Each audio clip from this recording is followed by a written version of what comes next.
ที่มากินหอยหอยมาอย่างบุ้งแต่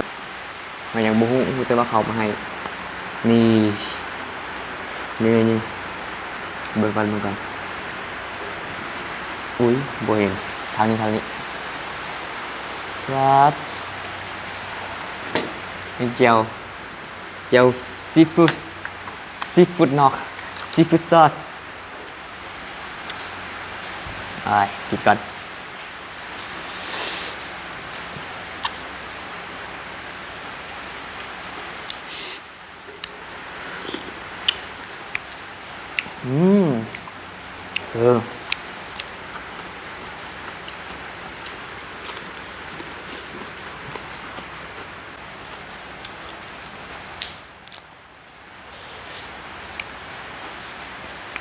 ใส่ชิลล์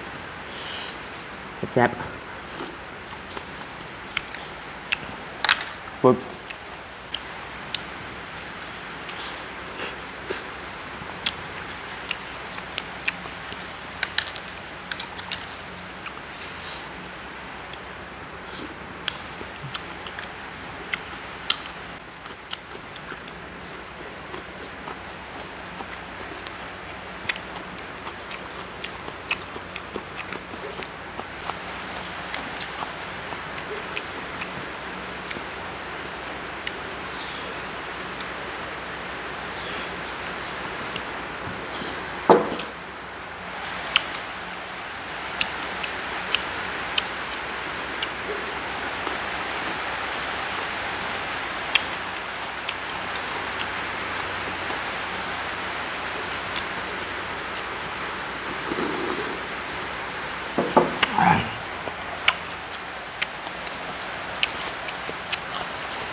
โดนฝนกระทบ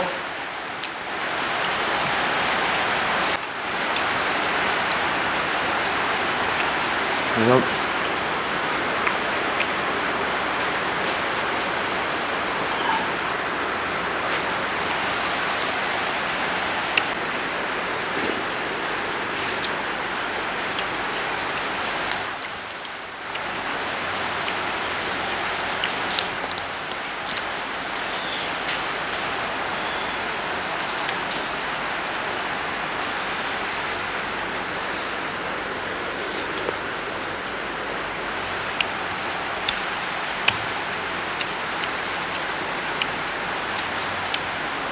จอเป็นพูด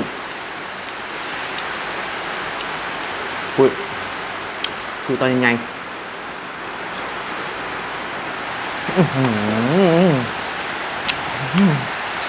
สุดยอด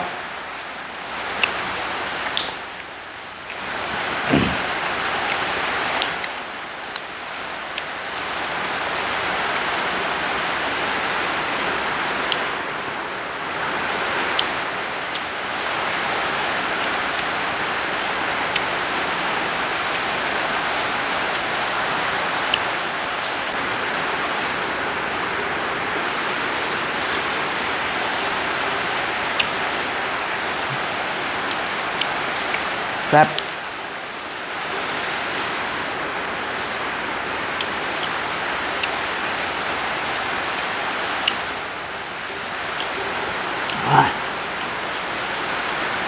ใส่ให้มันเต็มที่มักอย่างก็เฮ็ดไปแล้วมีความสุขสบายใจ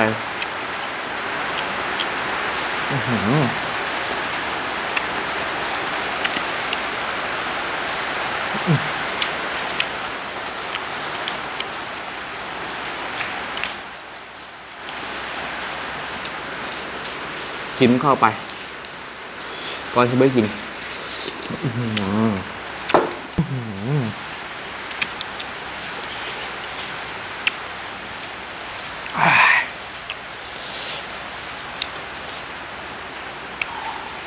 เน้นเน้นเน้นเผ็ดเผ็ด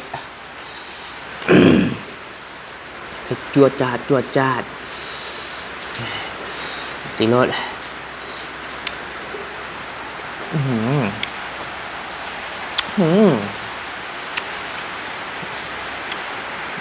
แซ่บครับ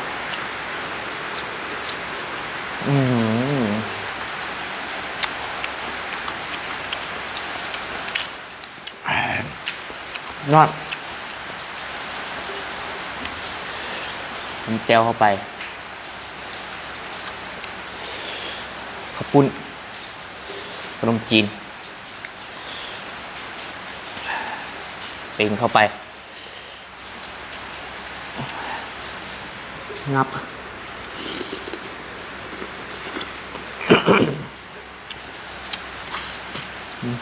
ทำ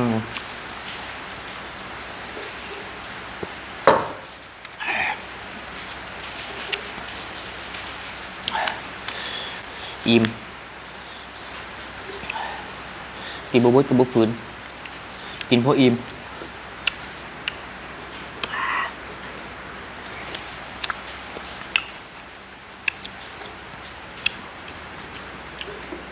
จะทุกกินลายมันจะอ้วนคุณเจ้าจะอ้วนกุลาครับ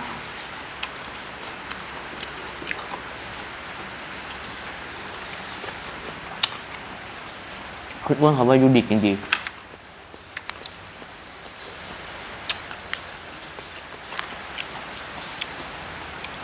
ท่านพ่อแม่เจ้าไรมีมาดูมไอ้เลย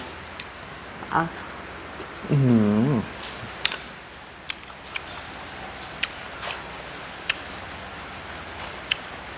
ขาเห็นจะอ้วน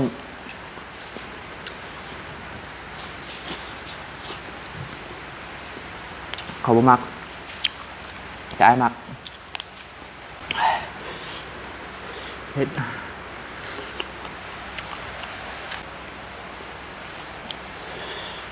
ชีวิตนี้มันละของกู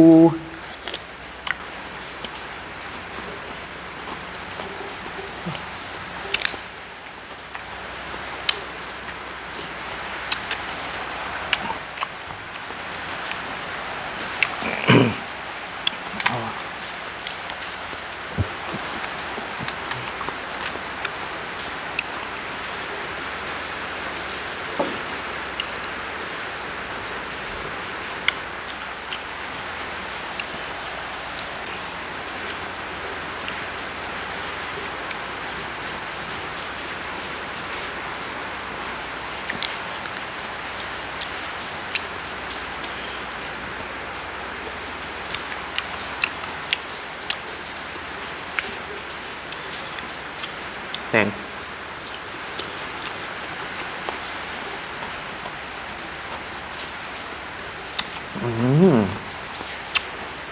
งับ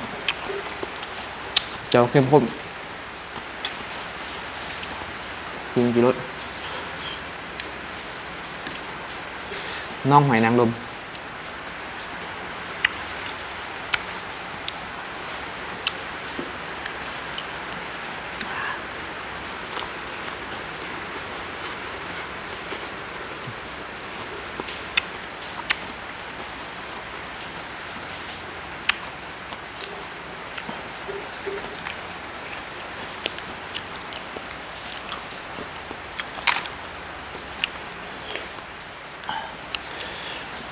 คำสุดท้ายแต่นักกระติ่ม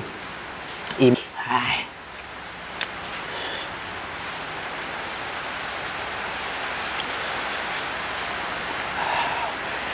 อย่า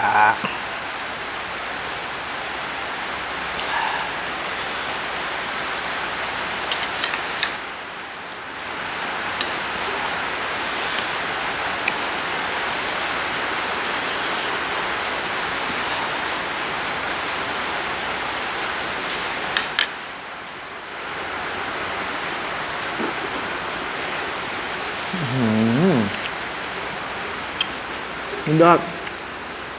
หรือมีพลไหม